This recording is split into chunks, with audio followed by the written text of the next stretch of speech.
Thanks for tuning into Cheating Stories, where we share tales that dig deep into the complexities of love and betrayal.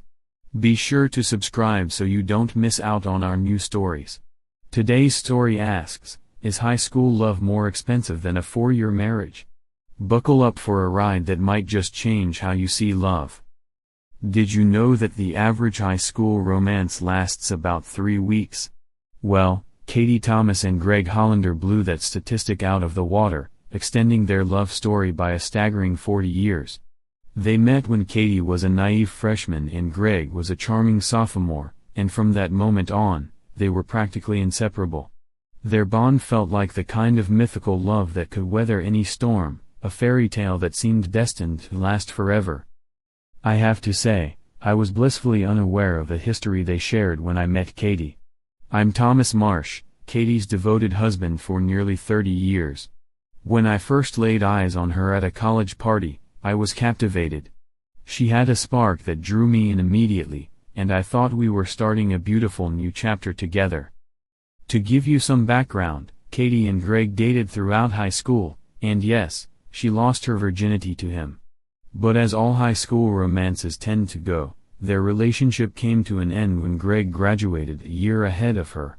Greg always had big dreams. He wanted to make a lot of money so he could marry Katie, as she frequently reminded me during our marriage.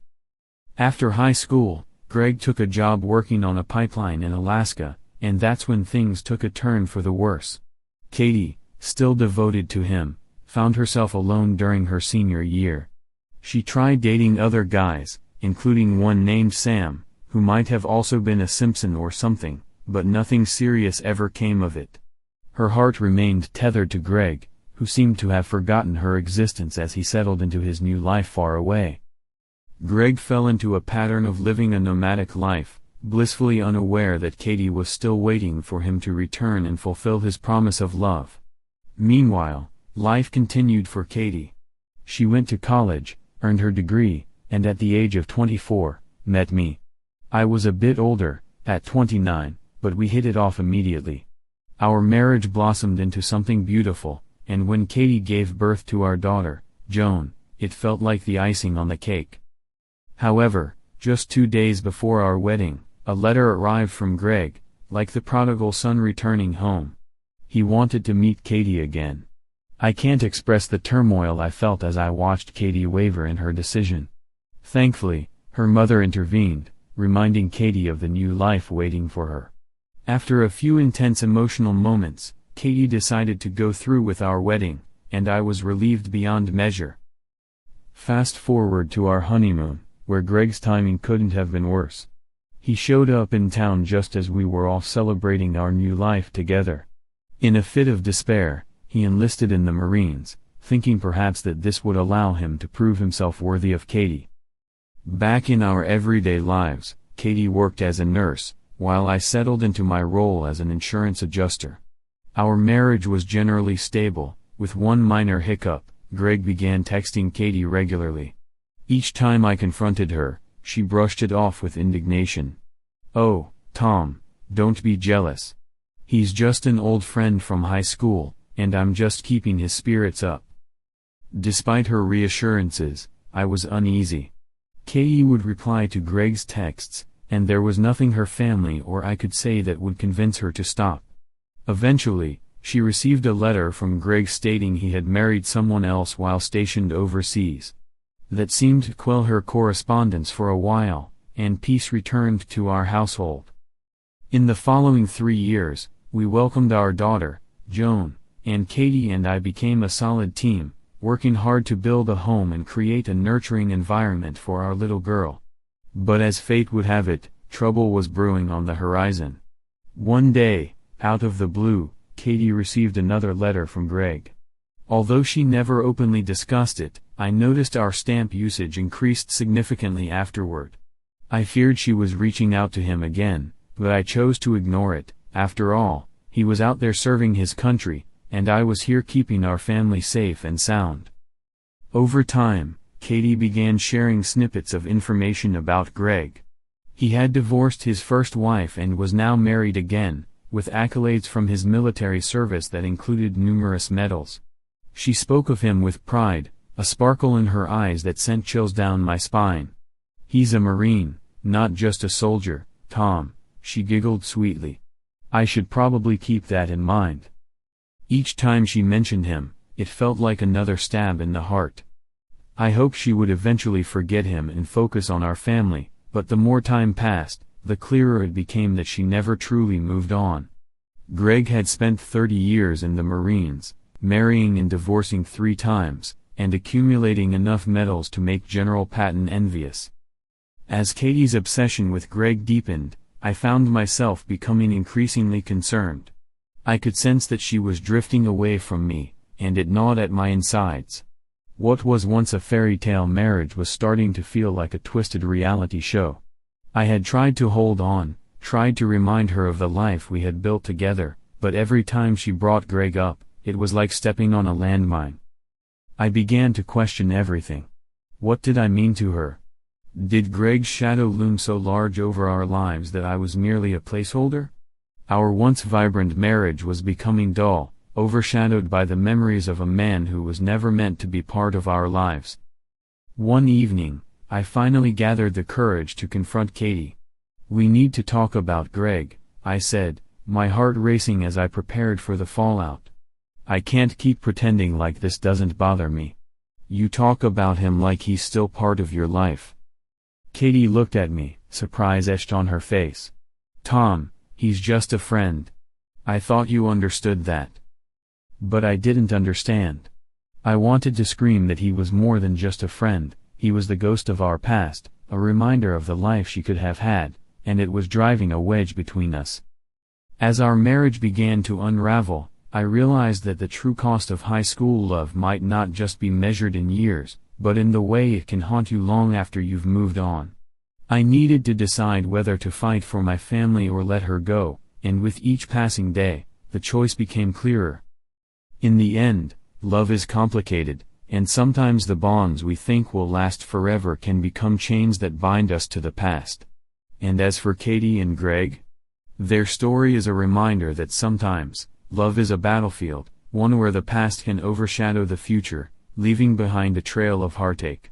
As I sat in the dimly lit restaurant, a wave of horror washed over me. It struck me that while Greg had somehow become more charming over the years, I had merely aged and become predictable. My only hope was that once he was discharged from the Marines, he would choose to settle somewhere far away from us. Unfortunately, that wasn't the case, and here we were. Joan, our daughter, was now grown up and married to a wonderful man named Frank Campbell. The icing on the cake was that they were expecting their first child.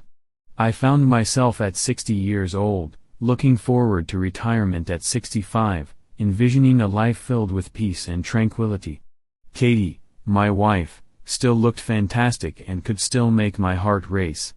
Little did I know, however, that my tranquil life was about to be turned upside down. It was Thursday when I returned home to find Katie dressed to the nines, excitement radiating from her. "We have a dinner reservation at 7 o'clock, she announced cheerfully. My first instinct was to panic. Had I forgotten an anniversary or a birthday? After a quick mental calculation, I realized that wasn't the case. Playing along, I went to our bedroom to freshen up, trying to match her elegance. Dinner was excellent, and the restaurant was bustling. It made me suspicious that Katie had something more significant on her mind than just a nice meal. Towards the end of our dinner, I looked at her, sensing the tension. "Okay, now you can drop the bomb," I said, trying to sound lighthearted. "I'm in a good mood, and I won't make a scene." One of my quirks was that I could never lose my cool in public, an occupational hazard from working in the insurance industry.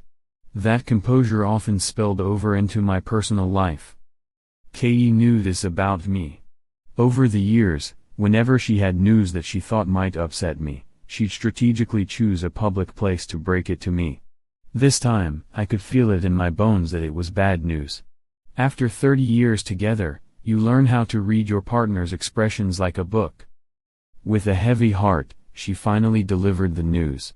"Tom, I think you should know that Greg is back." Nausea washed over me, not from the meal I had just consumed but from the implications of her words. I stared at her, searching for more context. Katie just gazed back at me with a mixture of concern and apprehension. Finally, I broke the tense silence. "When you say back, do you mean on vacation?" She shook her head slowly, her expression grave. "No, Tom. He's not on vacation. He was discharged from the Marines and bought a house just 2 streets away from us." The panic level in my chest skyrocketed. "And he's going to live there with his, what, 3rd wife?" Again, she shook her head, and her voice turned quiet. "No, he's divorced again. This time, he lost part of his pension because of her." I tried to stifle my anger, but it spilled out, and I blurted, "Crap." A bit too loudly. Some diners glanced over in surprise. My outrage wasn't about his financial troubles, it was about his proximity to us. I needed to understand his motives for moving so close. I leaned in, my voice more insistent. "Katie, you haven't met Greg, have you?" The expression on her face was answer enough. "When and how?" I pressed, fearing the worst. "Yesterday," she admitted, looking down.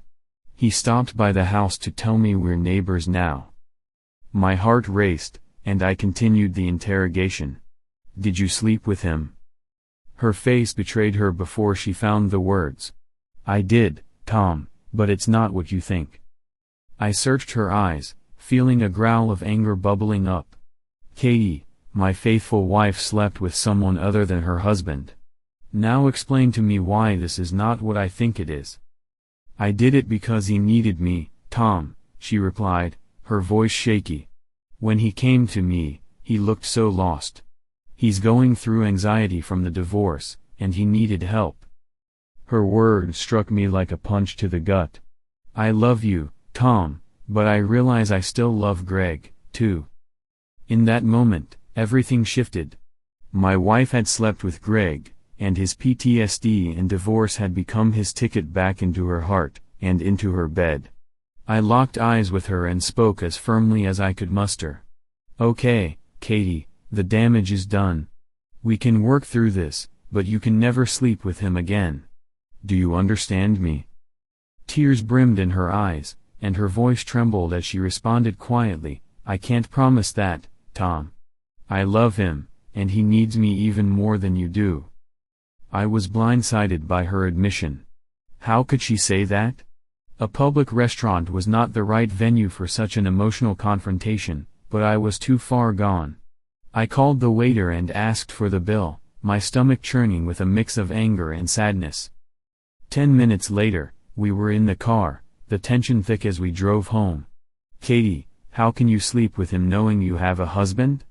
I asked, my voice strained. "Have you forgotten the vows we made almost 30 years ago? The part about abandoning all others?" She began to cry openly, and through sobs, she managed to blurt out, "I'm sorry, Tom, but he needs me. We found each other again, and I can't bear the thought of losing him or you." I felt lost, unsure what to say or do to make her choose me over him. With anger creeping into my voice, I exclaimed, "Well then, what do you suggest? Do we alternate days? He gets you for New Year's, and I get you for Christmas?" "Stop it, Tom. You can't have 2 men," she retorted, her sniffling finally ceasing as a strange expression crossed her face. "How about a vacation?"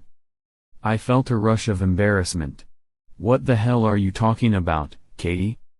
She moved on to a different topic entirely. "Listen, remember about 18 years ago when you took a year off to go back to school and get your master's degree? You did what you needed to do and then returned to your job. Everything was fine." I shook my head irritably. "Katie, how can you equate me getting a degree that benefited the company and our family with your infidelity?" But it was clear that we were spiraling into a conflict that felt all too familiar. I knew we were in for a fight, but I was also terrified that this time, it could change everything. Tom pulled into his driveway and shut off the engine, his heart heavy with dread. As he sat there, lost in thought, Katie turned to him, reaching out to gently caress his cheek. "Please, Tom," she said, her voice trembling. "I missed my last year of high school with Greg. If I'd had that year, we might not be facing what we are tonight. Just give me this time, and I promise you and I will get rid of Greg. I'll be the best wife I can be to you." Tom felt a mix of sadness, hurt, and anger bubbling within him. He wanted to grab Katie by the shoulders, shake her, and make her understand how this was tearing him apart. But he also remembered the horror stories he'd heard about prison, stories of husbands losing everything after making rash decisions. "Okay, Katie," he said, his voice steady but cold. "If that's what you want, go ahead.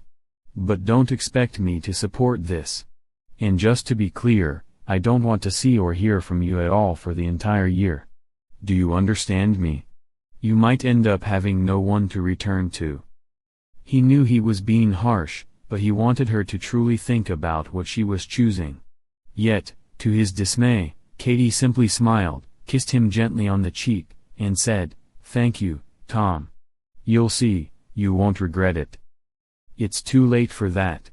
I already regret it," he muttered under his breath. That night, as she reached out to him, wanting to be close, he turned away. The thought of her with Greg made him sick, and he just couldn't bring himself to be intimate with her. "I'm sleeping in the guest room," he said, grabbing a pillow and making his way to the other room. He noticed the hurt flash in her eyes, and a small part of him felt a twisted sense of satisfaction, hoping it would make her reconsider her choices. The next morning, Tom woke up praying that the events of the previous night were just a bad dream. But when he walked into the kitchen, he was met with an unthinkable reality. Katie was bustling around, beaming like she'd just hit the jackpot. "Good morning, love," she chirped, pointing to the calendar hanging on the wall. His eyes fell on today's date, June 6, boldly circled in black. The irony hit him like a punch to the gut. On this day in 1944, countless soldiers had fought bravely to free Europe from tyranny. And here he was, losing his wife to a different kind of oppressor.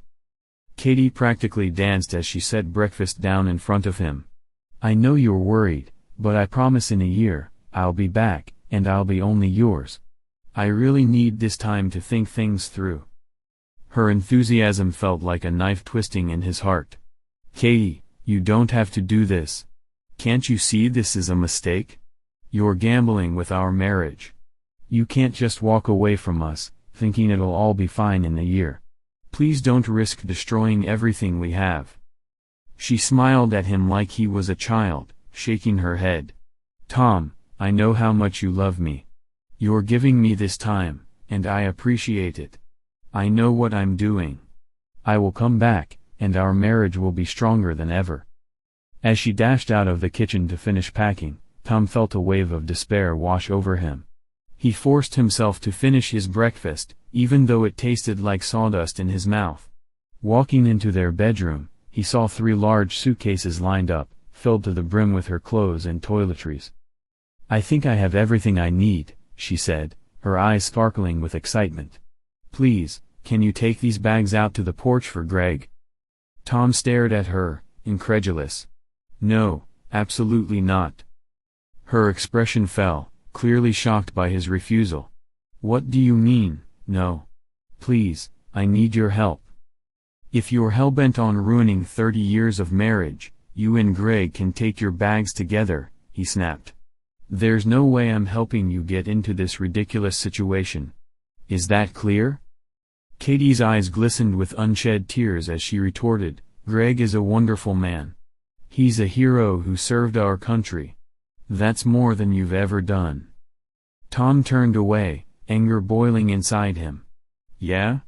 He gets medals and 3 meals a day while I'm working 5 days a week to provide for you and our daughter.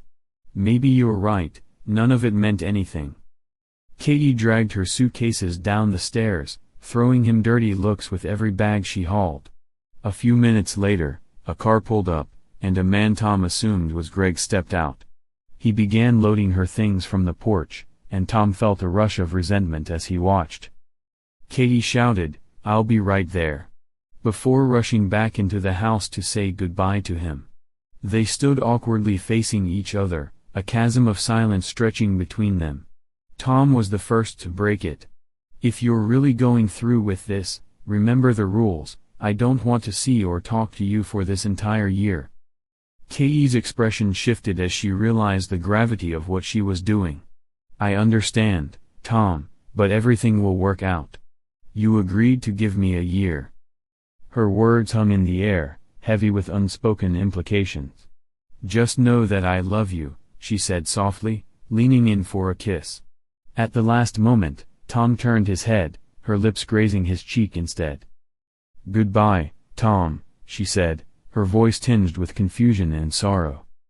And with that, she turned and walked away, leaving him standing alone, the weight of their crumbling marriage settling heavily on his shoulders. She brushed her fingers against my cheek, and I quickly shook my head.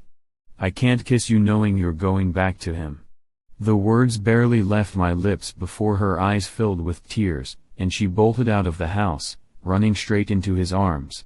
I stood frozen at the front door, watching her embrace him, their lips crashing together in a deep kiss. A surge of rage welled up from the depths of my soul, a feeling so intense that it almost choked me. Just 2 minutes later, my driveway was as empty as my heart. The reality hit me like a punch. My wife was now another man's woman.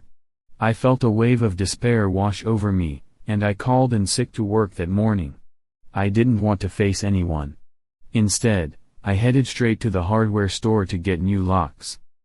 I spent the entire morning changing the locks on the house and resetting the security codes on the alarm system. The physical labor kept my mind occupied, distracting me from thoughts of Katie. But once I finished, the sadness came crashing back like a relentless tide. So, I did what any man in my situation might do. I turned off the home phone and began drinking heavily. What started as a drinking session turned into a desperate search for relief from the pain of losing Katie. I thought the alcohol would help numb my feelings, but it was a futile attempt. My battle with the bottle spiraled until Sunday morning, when I finally ran out of booze. I figured that was a good thing because I felt like I was dying, physically, spiritually, and mentally.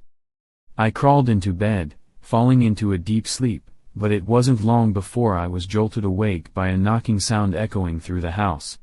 Groggy and disoriented, I stumbled to the front door, only to find my daughter, Joan, waiting there. When I let her in, her eyes widened in shock at my disheveled appearance and the smell of alcohol permeating the air. "What the hell is going on, Dad?" she exclaimed, her voice filled with concern. I struggled to focus through the pounding in my skull, croaking out, "What do you mean?" Joan looked at me as if I had grown a second head. She grabbed my arm and guided me to the kitchen. "You need some coffee and food, Dad. Then you can explain what's happened." With a warm breakfast in front of me and coffee steaming in my hands, I finally opened up about everything I knew regarding her mother and Greg. The shock on her face was palpable. "Dad, let me get this straight," she said slowly. "Mom wants to take a break from our marriage to rekindle things with her old high school boyfriend. Is that what you're telling me?" I nodded, my heart sinking. "Yeah, something like that." Her next question echoed the thoughts that had been swirling in my mind since Friday. "What are you going to do, Dad?"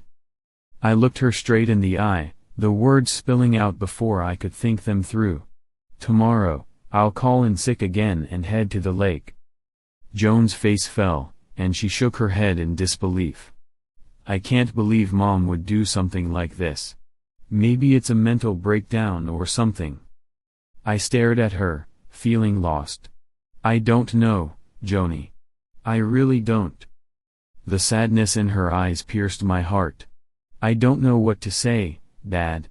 I want to tell you to think about it, but honestly, this sounds like your best option." Joan stayed with me for a few more hours, preparing dinner for later. When it was time for her to leave, she kissed me on the cheek and apologized again for everything that was happening. As she walked out, I couldn't help but ask, "Why did you come by today?" She looked back, her expression serious. Mom called and asked me to check on you, but she didn't say why or where she was. I nodded, trying to hide my disappointment. Okay, thank you. Drive carefully, honey. Monday was rough. I felt physically ill and made an appointment with a lawyer. I had been right in my judgment when I confronted Katie. I learned that the divorce could play in my favor since my spouse's refusal to participate might prevent her from getting half of my pension. But other marital assets were still up for grabs. I began to think that maybe taking a year off from Katie could be the perfect opportunity to liquidate those assets. The next 3 weeks passed in a blur. To my surprise, I found myself adjusting to being alone faster than I expected. There was a strange relief in not feeling responsible for someone else anymore. The downside was the loneliness. I woke up alone and went to bed alone, and I didn't hear from Katie until mid-July. One Saturday, I decided to grab a few drinks at Flynn's, a trendy tavern in town. I was nursing my drink at the bar when they walked in hand like two teenagers in love. Their chemistry was so palpable that they didn't even notice I was there. I focused on Greg, taking in his muscular build and moderate attractiveness. I could see what Katie saw in him, but as I watched, I noticed how he seemed to dominate her while she catered to his every whim. He spoke, and she listened, her eyes glued to his mouth. When she stood up to head to the ladies' room, she finally caught sight of me at the bar and offered a shy smile. But when she emerged from the restroom, she hesitated before approaching me. "Hey, Tom. How are you doing?" she said softly. I wanted to tell her to get lost, but I forced myself to be civil. "Oh, I'm doing about as well as can be expected when your wife of 30 years leaves you for some scumbag." Her confusion was evident, but she stood her ground. "Tom, I need to get into our house. I left some personal things there, and when I tried to come in the other day, my key didn't work." With a smile that felt more like a sneer, I replied, "Katie, you shouldn't be surprised that your key doesn't work since you don't live there anymore." Her expression shifted to one of confusion mixed with hurt. "You should probably get back to your boyfriend before he starts to worry," I added, watching as tears welled in her eyes. She turned and walked away, leaving me with the bittersweet satisfaction of knowing I was finally standing my ground. I took a deep breath and returned my attention to more important matters, myself. After finishing my drink, I leaned back in my chair, savoring the moment. 2 minutes later, a rough hand gripped my shoulder and spun me around. I found myself face to face with a furious Greg. "Hey. You made my woman cry, and I don't like it," he said, his voice low and dangerous. My heart raced as I realized he looked ready to throw a punch, and I could feel the adrenaline pumping through me. This guy could probably take me out in one swift move before anyone had a chance to step in. Summoning every ounce of bravado I could muster, I shot back, "You're talking about my wife, not your woman. And since you stole her from me, you have no right to dictate what happens between us. So let me be clear, you can either hit me and impress her for a moment, or you can think about what the cops are going to say when they show up." I could see the gears turning in Greg's head. He wasn't the sharpest tool in the shed, but maybe that worked to my advantage. "You have two choices," I pressed on, my voice steadier than I felt. "One, you hit me, and you spend a couple of years in prison. Or two, you get out of my sight and go sit on your stupid fifth place." My heart pounded in my chest, and a small part of me screamed to back down. This guy was dangerous.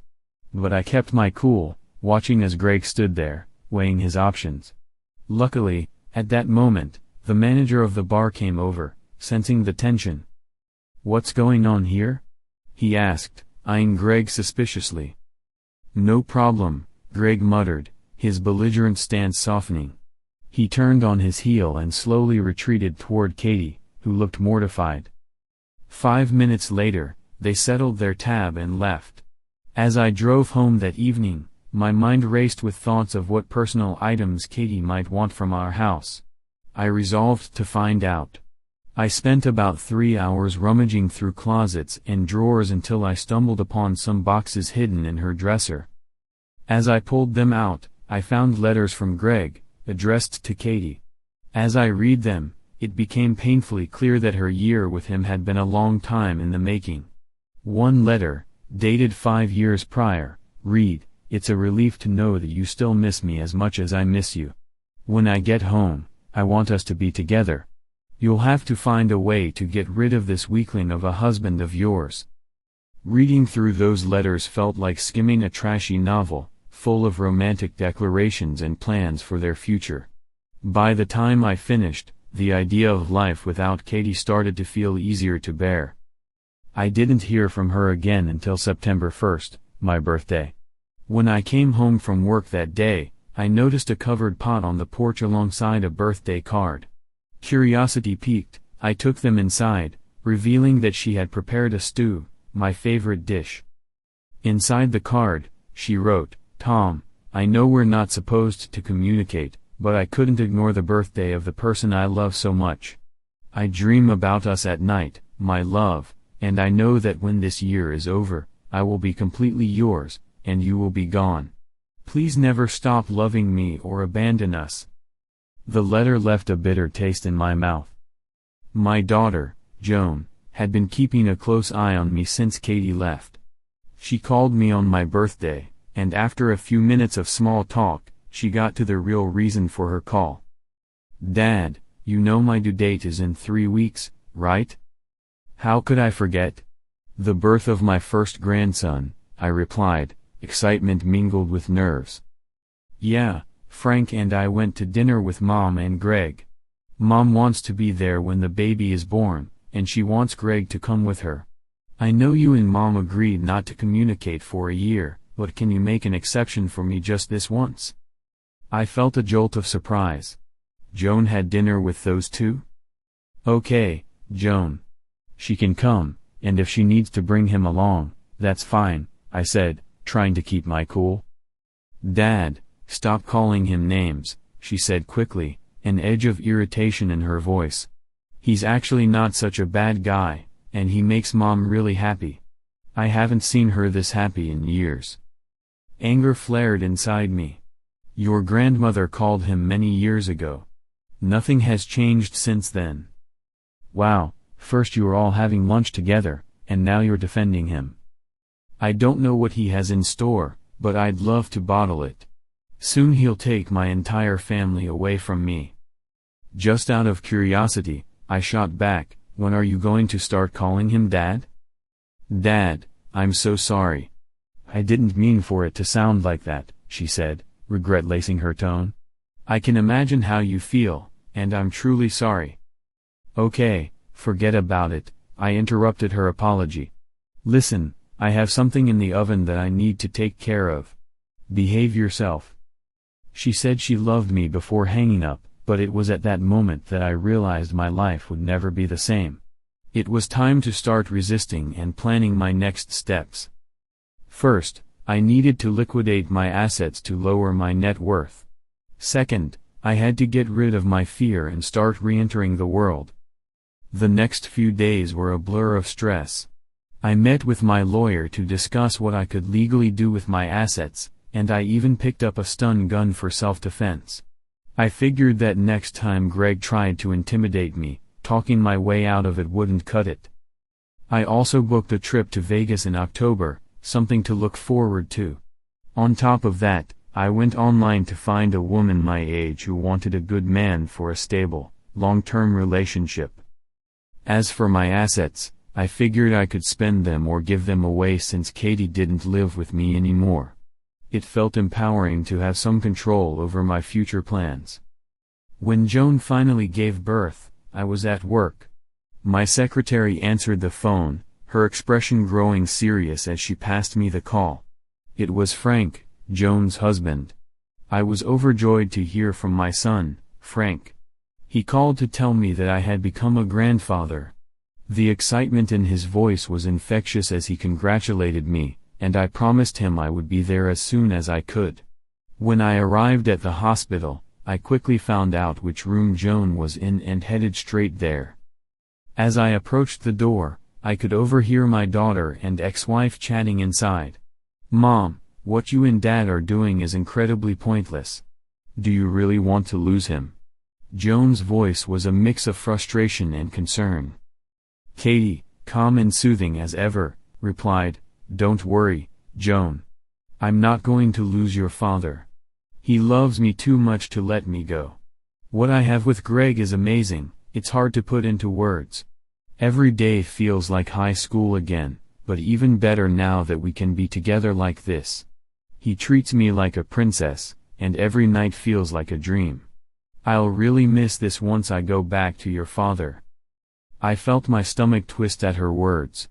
Joan's voice came back, thick with disgust. "Mom, I don't want to hear about your nights with Greg. I know he's an incredible guy and that you two seem perfect together, but I want my child to have grandparents who are together, not divorced or fighting. Please, Mom, you have to go back to Dad before it's too late. He may be boring and predictable and definitely not in the same league as Greg, but Dad will always be there for you. Greg might seem like a dreamboat now, but sooner or later, all boats sail on." The tension in the room was palpable as Joan continued, "Dad is a rock. He'll never leave you. If you have to, beg him on your knees, but make him take you back." Katie's voice was dismissive. "You don't have to worry about your father and me. When I'm done with Greg, he'll gladly take me back." Joan's skepticism rang clear. "Mom, I know you think you know Dad, but I've seen him since you left, and he's not the same. He seems bitter and distant. Are you really willing to risk 30 years of a good marriage for your high school sweetheart?" I had heard enough. It was time to step in. I pushed the door open with a forced smile plastered on my face. "Hey, Mommy. Congratulations on your new son. You two must be thrilled." I walked over and hugged Joan tightly, pointedly ignoring Katie. I knew it was immature, but ignoring her was becoming easier. Katie shot me a dirty look, but Joan beamed up at me. "Have you seen him yet, Dad?" I shook my head. "No, sweetheart, I just came to check on you." Katie, tired of being ignored, finally chimed in, her tone cool. "Hello, Tom. How are you?"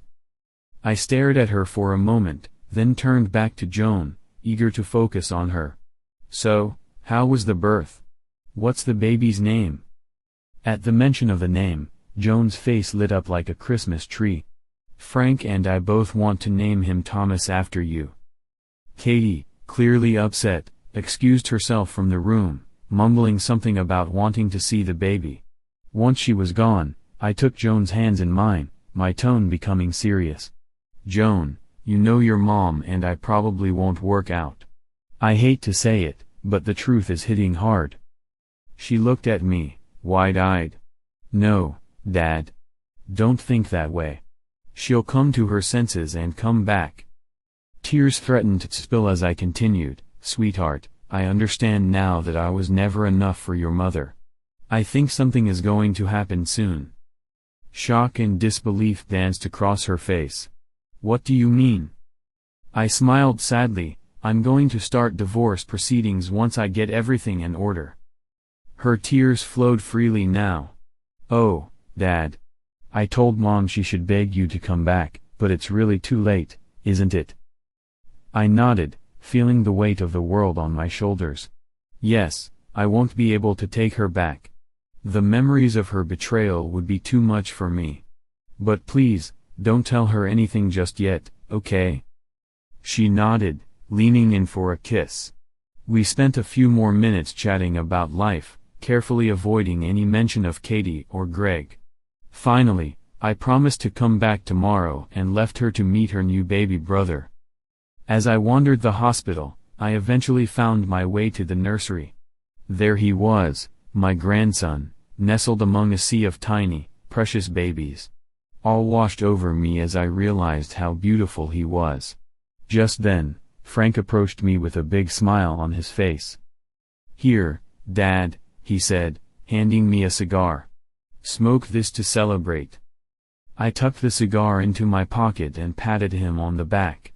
"Thanks, son. I'll save it for later." As I looked over at Katie and Greg, Holding hands like two love-struck teenagers, I felt a wave of nausea. "Listen, Frank, I'll be back tomorrow when it's not so crowded and the air is a bit clearer, if you know what I mean." Frank smiled knowingly. "I completely understand you, Dad. I don't blame you at all." As I turned to leave, Katie called out to me, her voice filled with nostalgia.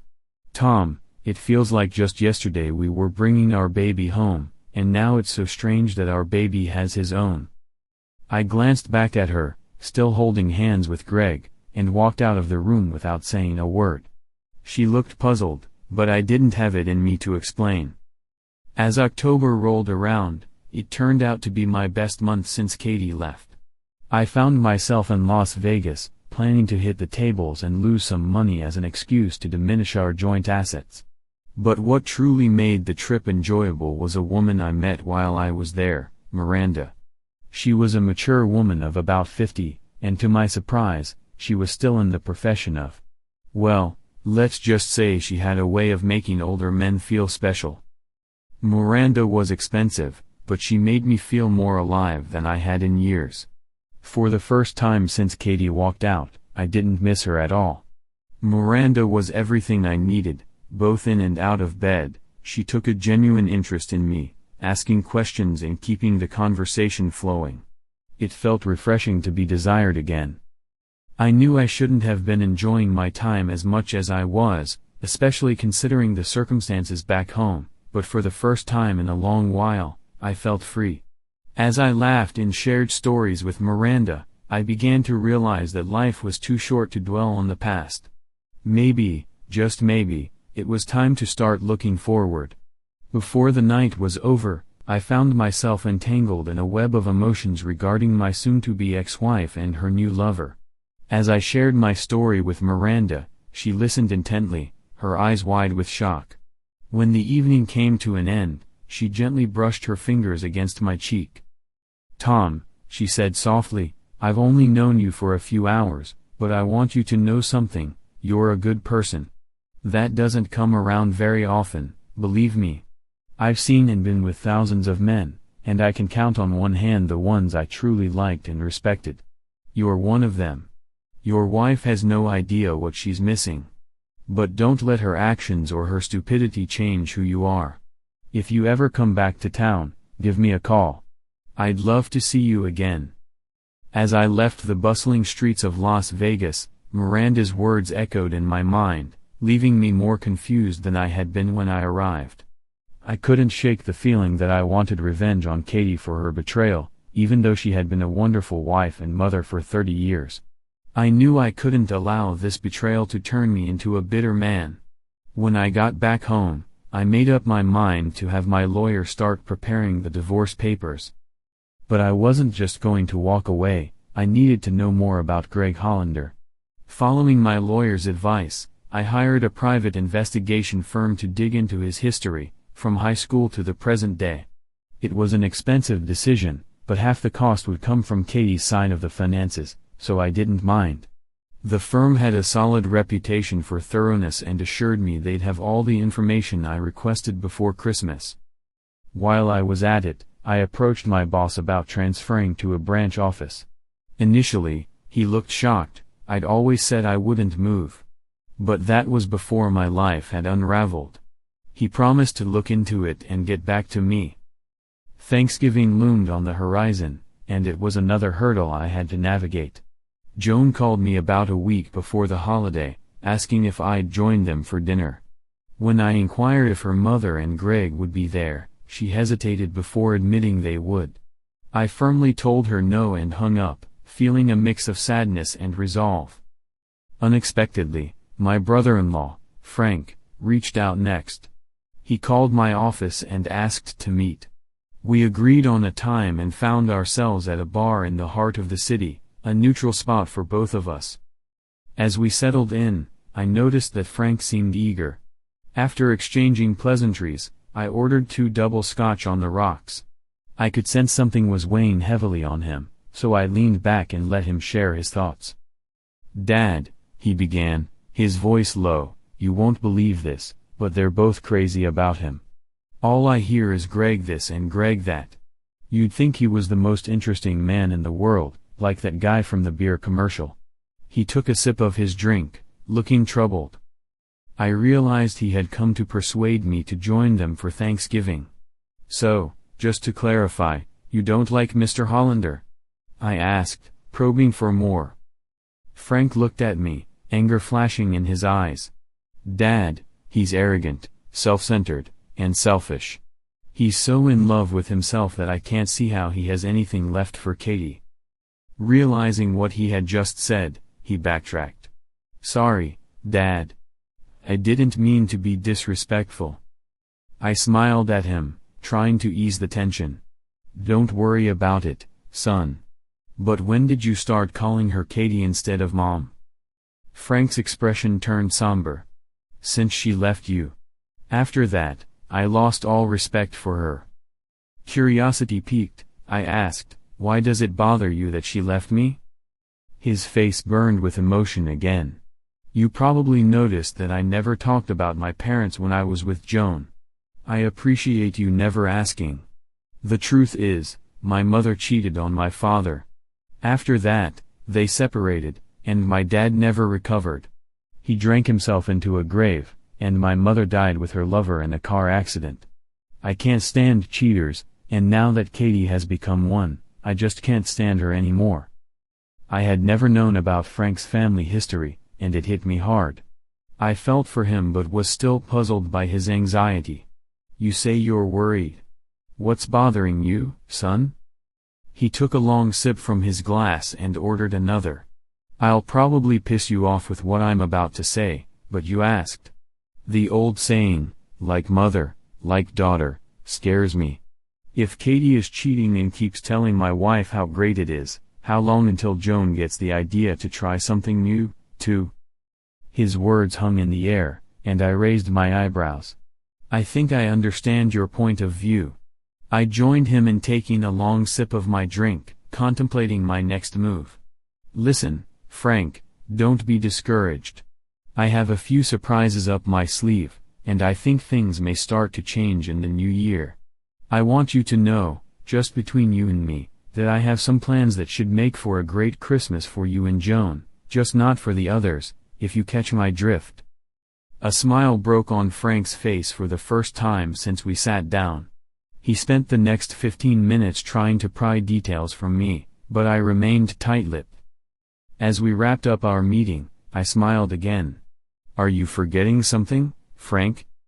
He looked puzzled. What do you mean, Dad? I placed my hand on his shoulder.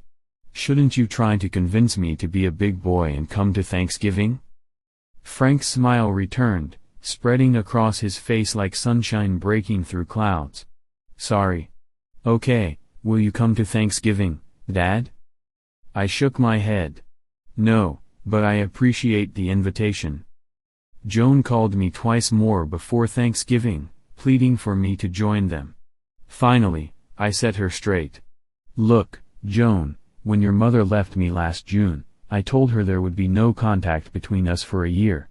She wanted to end our marriage, and I'm sticking to that. And just like that, I felt the weight of my decision settle in. I was determined to reclaim my life, one piece at a time. Tom stood firm in his resolve to avoid breaking the boundaries he had set since Katie left. He had already faltered once, during the birth of their son, little Thomas, but this time was different. He was determined not to share a meal with Katie and her new partner, Greg. Is that clear? He reminded himself, knowing deep down that this was a commitment he needed to uphold. The holiday season rolled in, and while the world around him celebrated, Tom found himself sitting down to a frozen dinner, the flickering light of the television illuminating the emptiness of the room. Loneliness wrapped around him like a heavy blanket, and sadness seeped into his bones, but he reassured himself that he was better off this way. Watching Katie and Greg share their intimate glances would have been unbearable. When December arrived, the prospect of yet another family holiday loomed over him. He dreaded it, but at the same time, he understood that it would mark the last holiday he would have to endure in this painful situation. Surprisingly, The month turned out to be more fruitful than he had anticipated. His company offered him a position in Spokane, Washington, starting in January. Yes, he responded without hesitation, eager to embrace a fresh start. In addition, the private investigator's report on Greg was shocking. It revealed that he had been married 3 times before, each marriage ending in divorce due to his infidelity. On top of that, he had 2 children from relationships outside of those marriages, for whom he was still paying child support. The final blow to Greg's reputation came when Tom learned that his last wife had taken half of his pension in the divorce. Even more revealing was the fact that Greg had been demoted in rank during his last year in the military, moving from E8 to E6. Tom couldn't help but feel a sense of vindication. Greg's financial and moral standing seemed utterly compromised. The most exhilarating piece of news came next. Katie would receive her divorce papers the first business day after Christmas. A wave of holiday spirit washed over him as he realized this was truly a turning point. Tom called his daughter, Joan, to discuss Christmas plans. She pleaded with him to make it a genuine family affair. "Will Greg be there?" he inquired, concern lacing his voice. "Dad, you better get used to it. He's part of our family now, whether you like it or not," Joan shot back, her frustration evident. Tom interrupted her, "You're right, I don't like it. But for the sake of the child, I'll be there." Joan's voice brightened as she cheered, "Thank you, Dad. This will make everyone so happy." He wasn't entirely convinced, but who was he to ruin the holiday cheer? 2 days later, Tom returned home from work when the phone rang. Without thinking, he picked it up. "Hello?" An awkward silence followed, and just as he was about to hang up, a hesitant voice broke through. "Tom, it's me, Katie." "What's going on, Katie? Are you hurt?" he asked, concern flaring up within him. "No, I'm fine," she replied softly.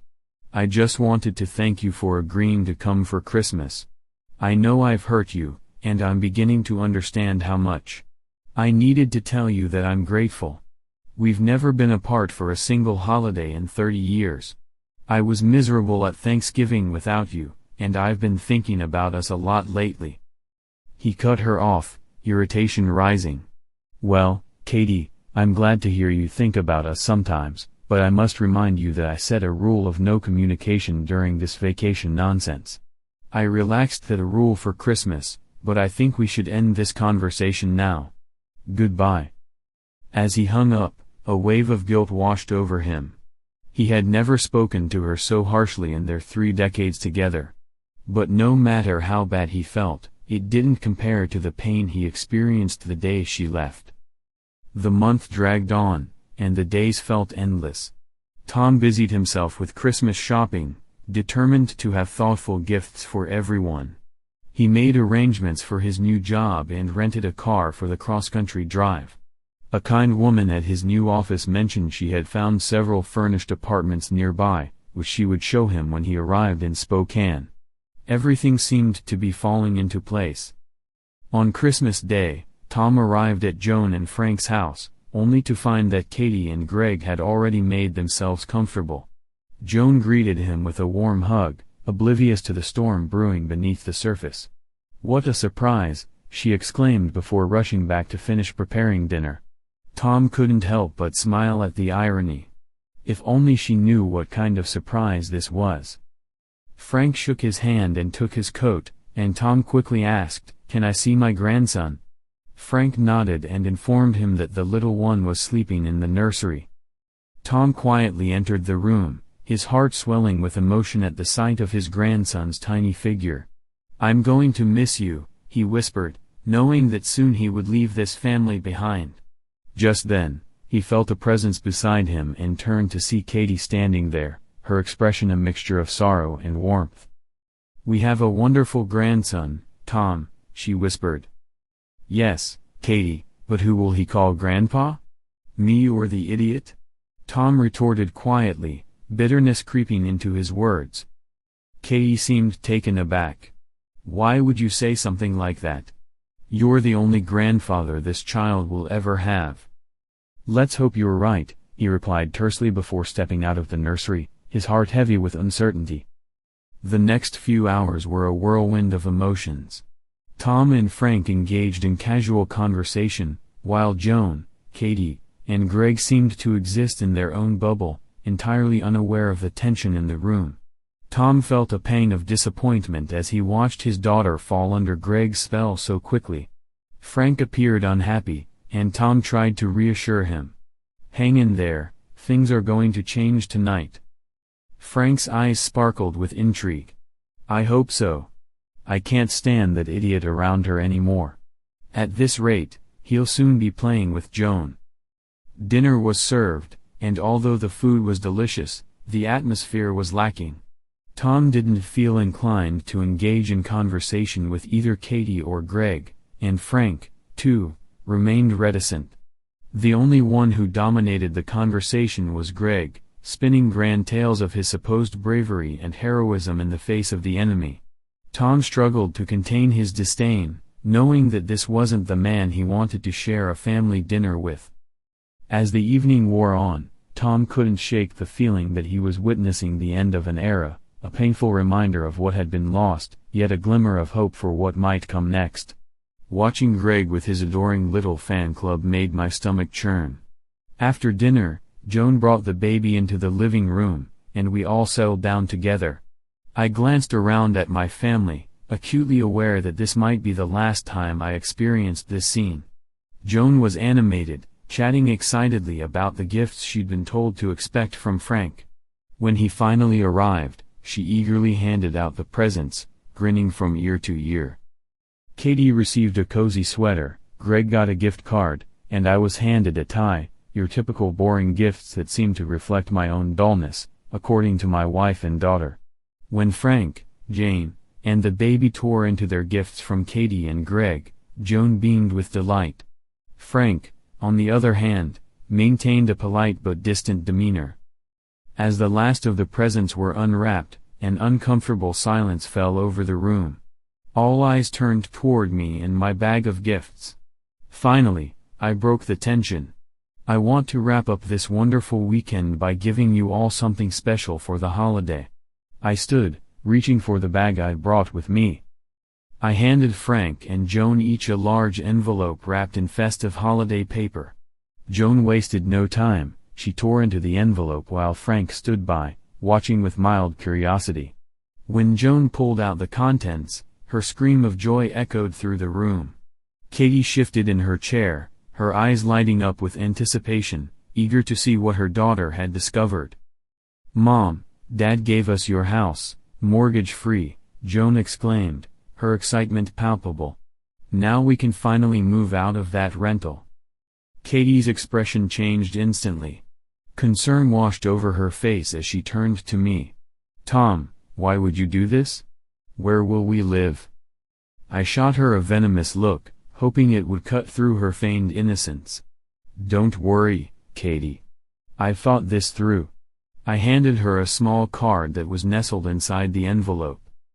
As she unwrapped the brightly colored paper, a flicker of hope danced across her face. When she opened the box inside and pulled out a bracelet, surprise registered on her features. "Look at the inside, Katie," I prompted. She turned it over and read the engraved words, "Thank you for the best 30 years of my life, Tom." I glanced at Greg, who appeared increasingly agitated by my gift. "Tom, thank you, dear. This is lovely," Katie said, trying to mask her confusion. "But you forgot to sign it with love." I smiled knowingly. "I didn't forget, Katie. I just didn't want to lie. The truth is, I've been losing my love for you over the past few months. This bracelet is my way of saying goodbye, a reminder of what you gave up for your freedom." I paused, letting the weight of my words settle in. "And I need to tell you that you'll be served with divorce papers on Monday." I distinctly heard Joan take a deep breath, while Katie's face twisted in disbelief and despair. I pointed to the postcard inside the card, attempting to express my gratitude for the years we spent together and for the incredible daughter we raised. There's also a check for half of our liquid assets, I added casually. Not much, just $195. But that's all gone now. The house is for Joan, since you voluntarily left your marriage, I continued, letting the implications sink in. All that is explained in the card, too. I turned my gaze to Greg, whose simmering rage was about to boil over. This next gift is for you, as well. I handed Katie another large envelope, which left her utterly speechless. Inside is the full story of what your lover has been up to since you broke up in high school. I think you'll find it quite fascinating. Before I could say more, Greg erupted. I'll kill you, you son of a. But he never got the chance. I pulled out my stun gun and zapped him. He hit the floor like a sack of potatoes, convulsing slightly. Joan stood up, as did Katie, clearly shocked by the sudden escalation. Dad, you better stop. You might really hurt him. Frank nervously interjected. I towered over Greg, who was still twitching on the floor, then turned my attention back to the two women I loved more than life itself. I'll take my leave now. Thank you for a wonderful day and an even better life. The weight of my words hung in the air as I prepared to exit. Most likely, I wouldn't see either of them for a long time, maybe never again. They stood there, speechless, gazing at me as if I were a stranger. Frank came over, handing me my coat with a smile that barely concealed his amusement. As I turned to Joan, I noticed for the first time a flicker of fear in her eyes. Let this serve as a warning, Joan. If you follow your mother's path, you will pay the consequences. You'll lose your husband, your home, your possessions, and the love of your life. I walked over to the crib where little Tom was cooing, looking up at me with wide eyes. I gently rubbed my finger against his cheek. Goodbye, baby. Maybe we'll see each other again someday, but I doubt it. Still smiling, I walked toward the door and turned to the silent room. Happy New Year, everyone. By the time I got to my car, the shock had worn off, or maybe they had simply resumed their roles, but I distinctly heard a voice shout, "No. This can't happen." As I started the engine, I remembered that Vegas was on the way to Spokane. The thought of seeing Miranda again wasn't unpleasant. While backing out, I caught Frank outside, smiling and waving at me. I waved back before heading west, ready to embrace a new life. What do you think of our story today? I can't help but feel sorry for the wife if she thinks it's acceptable to spend a year on vacation with her so-called high school friend. It's only natural for the husband to react as he did. What's your opinion? Let me know in the comments. I'll see you there.